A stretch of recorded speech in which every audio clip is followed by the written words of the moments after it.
Alright, ladies and gentlemen, welcome to New Japan, New Beginning of Osaka on 2018. I actually went ahead and looked this event over or watched it. For some of the matches, there was about 5 matches out of 9 that I did watch and took time to actually look at and view. I basically went off of talent names, things of different talent that I'm familiar with, and so forth. So this isn't a full-on review, but this is majority of the matches that I actually watched during the show that I actually found interesting and was something that I truly wanted to watch throughout the entire pay-per-view. Most of the matches I did watch was championship matches. And a few grudge matches or faction matches that we had in this event. So, starting things off, the very first match that I watched off of this card, which was the 4th match on the card, was Chaos with Toru Yano, Tomohiro Ashi, and Jay White. Jay White was very impressive in this match. He actually did pick up the victory for his team. He hit his Switchblade, or Blade Runner actually is what it's called. He hit the Blade Runner, I believe, on Juice Robinson. And their opponents that they faced, well, actually, Jay White's team faced was Juice Robinson, David Finlay, and Toa Hari. I don't know if I pronounced the last name correctly, but I try to pronounce it the best way I can. I'm not too familiar with the wrestlers' names, so I'm trying to pronounce it the best way I can. But I do believe that Jay White hit the Blade Runner on, I believe it was probably David Finlay or Juice Robinson. It was one of those two. I watched this event about a couple of days ago. I watched it in broken parts because I didn't have a lot of time to watch the whole entire thing in one setting. So I watched it in bits and pieces throughout the throughout the week pretty much, and I saw these matches. But I do believe that Jay White actually went ahead and hit the Blade Runner on David Finlay or Juice Robinson. But Jay White and his team of Chaos actually did pick up the victory to walk away victorious. Match itself, it was okay. I mean, I give it a 3 out of 5 stars. Decent 6-man tag team match. Nothing really stood out to me too much about it.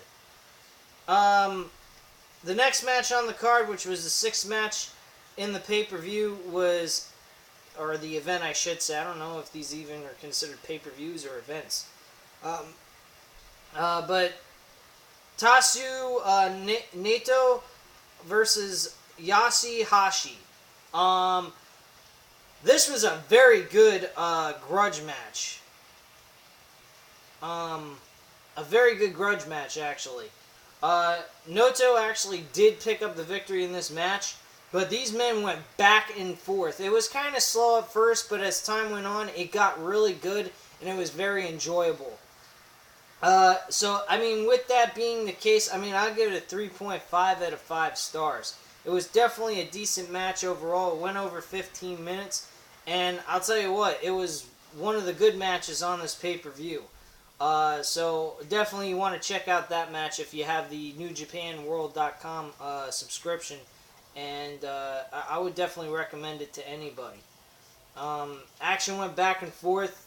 A lot of different moves were hit, and mostly the whole entire pay-per-view, a lot of people were hitting their finishers but couldn't pick up the victory, or there was a lot of counters trying to avoid from getting hit from the finisher, which I actually like a lot better than seeing them hit their finishers, the guy kicks out. I like the struggle of trying to get the finisher on your opponent. It makes it more entertaining. It makes you go ahead and say, oh shit, he may be able to, nope, he ain't doing it. But that kind of stuff is entertaining. It's like kind of like, if you think of it like a beat in a rock song. You go ahead, you go dun dun dun dun dun boom, that kind of shit, and you get like a beat going with the whole entire thing, and it just starts to flow. And that's pretty much the same kind of way you could look at it with a wrestling match. It's all a dance. It's all predetermined. It's photographed.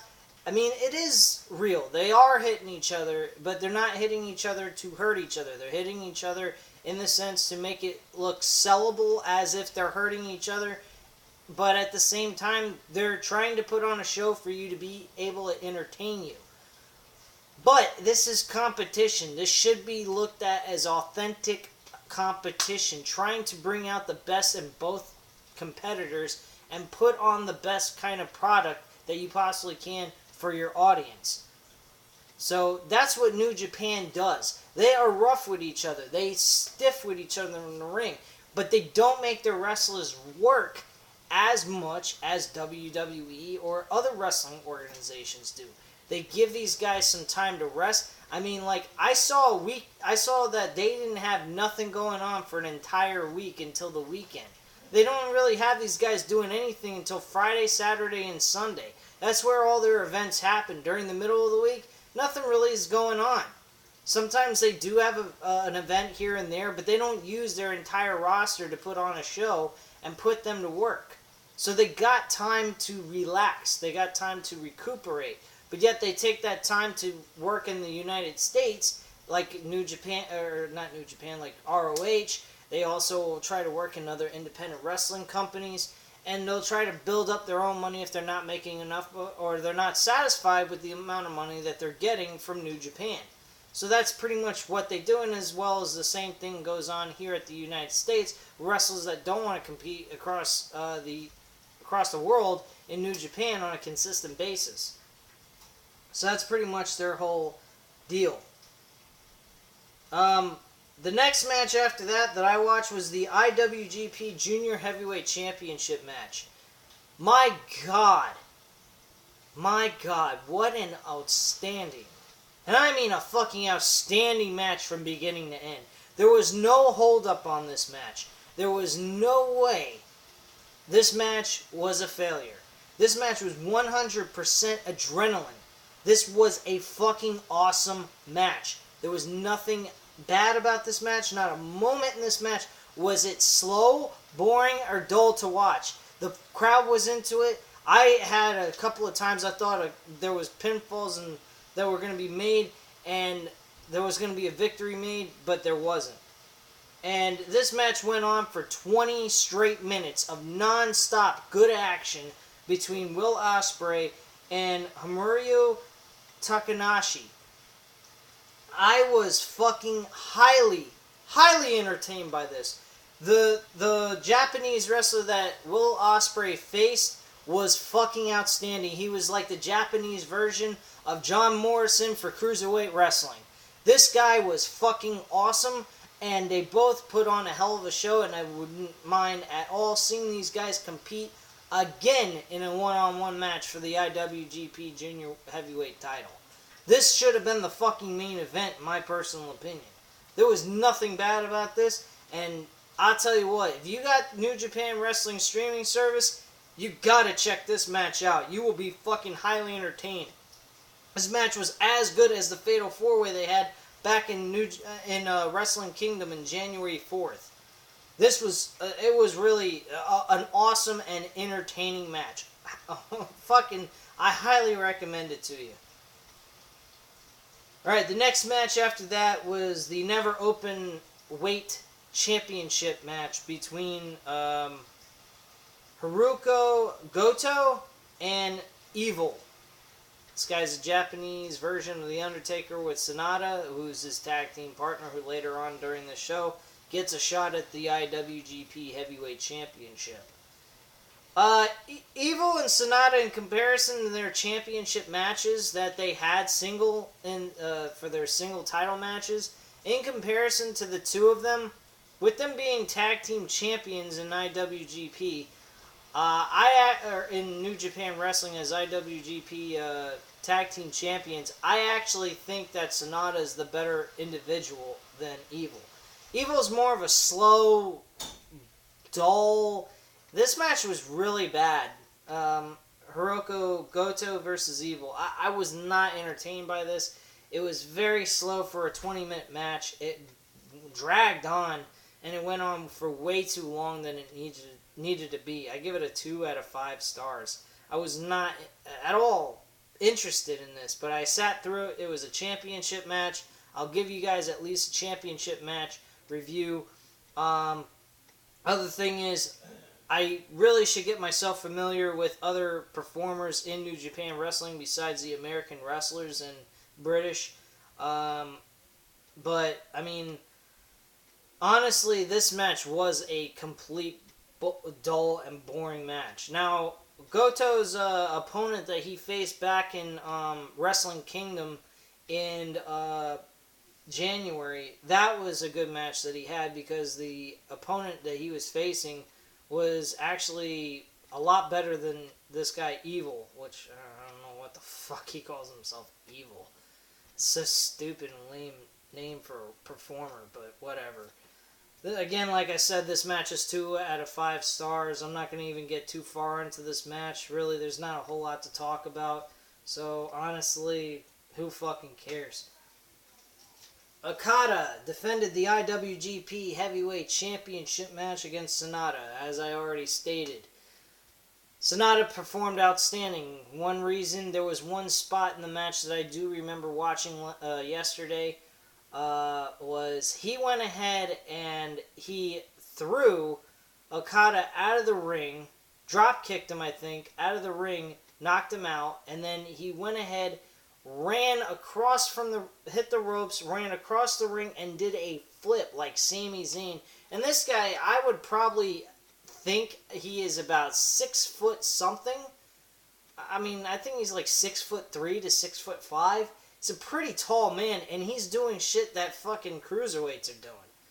I mean, this guy was... That spot in that match was just unreal. He also tried to hit the Rainmaker on Okada, which is Okada's finisher, and he almost picked up the victory there. A lot of the action here was very good, too. Again, a lot of reversals from each other's finishers. There was a ton of finishers nailed on each other, and none of them worked. Which, as it's been mentioned before from other fans of wrestling, when you hit the finisher on somebody, the point of the reason to call it a finisher is to finish somebody. It's a finishing maneuver. It's supposed to end the match. Well, apparently, in New Japan Wrestling, they don't view it that way, and yet it still works, honestly. But at the same time, it's just how many times are you going to hit the same fucking move over and over and over again until it actually finally works. Granted, 2 or 3 times, that's great. Or maybe 2 times at most of hitting the finisher. But after that, on the 3rd finisher, I mean, come on, man. Just freaking be done with it already. I understand they're trying to build up their talent, make them look very good, like they're resilient towards taking damage in matches and stuff like that. But my God, man, this is like, it's ridiculous. But at the end of the day, they do a lot of different moves to each other. Okada did a spinning tombstone pile driver to Sonata, and at the end of the day, he came out on top. He actually is, I think, 1 win away from tying the most title defenses in New Japan Wrestling history. He's gotten 10 title defenses. I think the most has been 11 that was mentioned during the match. He does have the most combined days of a champion reign in New Japan Wrestling for the heavyweight title. And that title reign continues to grow as he holds on to it. And I honestly think that he's probably going to break the amount of title defenses in New Japan Wrestling and probably hold it up till he gets past 12. Once he's made his 12th title defense and he's completed that and he gets onto his 13th title defense, he will then lose the IWGP Heavyweight title. So I think they're going to have him surpass that title reign of title defenses and then make him lose that championship to somebody else. Honestly, the person that should take that title from Okada, and I'm going to go ahead and give my rating on Okada's match with Sonata for the heavyweight title. My rating for that match is a 4 out of 5 stars. It was definitely a decent match, and it was well put together. It did have its moments of boredom, but there was a lot of times, more than not, that it was actually entertaining. So out of that, it was definitely good work performed by both men. I do believe there was one kind of botch that did happen, but I don't remember all the details. Like I mentioned, I did watch this broken up into different pieces and parts throughout the entire week watching the event because I couldn't sit all the way through every single match to do it in one setting and then do a review on it. So I don't really have the spots and things that happen nailed 100% in my memory. But at the end of the day, this was a very decent and very good main event. It definitely helped Sonata out a lot. In the fact that Sonata definitely looked like a believable guy that could win the IWGP Heavyweight title at some point. And I think he would be the perfect person to go to if they get him out of the tag team division with Evil. But until that happens, the only person I really see Okada losing the title to, and I think they should go back to, is Kenny Omega. I think Kenny Omega deserves to have a title reign. He has performed extremely well. He has helped lift the IWGP United States Heavyweight title, and he made that into an important championship in New Japan Wrestling. He helped Jay White out in his match because he really made Jay White get his ass kicked, and he made Jay White look very resilient. He made the moves that he performed on Jay White very vicious, stiff, and very much to the point where, why isn't Jay White being put away here? He made the match look great, what he did to Jay White back in the event that happened on January 28th. But this match, at the end of the day, Kenny Omega deserves to become the IWGP Heavyweight Champion.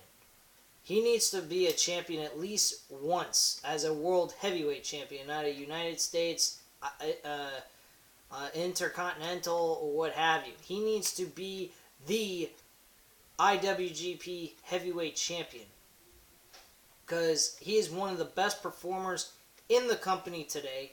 He is one of the most entertaining characters you'll ever see. He's great on the microphone. He's natural. There's no force through him.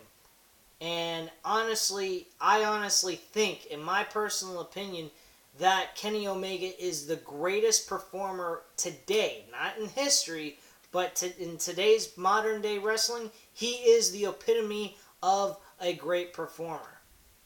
But I think I'm going to, sometime during the week, I'm going to give you guys a list of my top 5 best performers in wrestling today, in modern day history, not in overall history, but in today's modern day wrestling. I'm going to give you guys my top 5 best performers going on right now. But anyway, guys, this is my overall opinion about the event. It was a decent show. It was 5 good matches at five matches you could watch if you're interested in. One of which out of the 5 that I watched really wasn't all that worth it. So everything else, I did not watch the entire event, so excuse me, but I'm not going to go ahead and sit 3 out. These events are 3 and 4 hours at a time. I watch enough wrestling as it is. I need some time to just fucking chill, have a good time, and enjoy myself with other things besides just wrestling. So, this show, I give you guys, I'd say it is a B-. It was a good show. There was nothing bad about it. It had its ups and downs based on what I've watched out of the 5 matches out of the 9. And at the end of the day, this was a decent show. So, at this point in time, you guys know what to do. Leave your comments and opinions down below. I'll get back to you on that. If you guys don't have this New Japan Wrestling streaming service, get it. It is well worth it. You get real wrestling. You get performance. Yet you don't. There's a language barrier.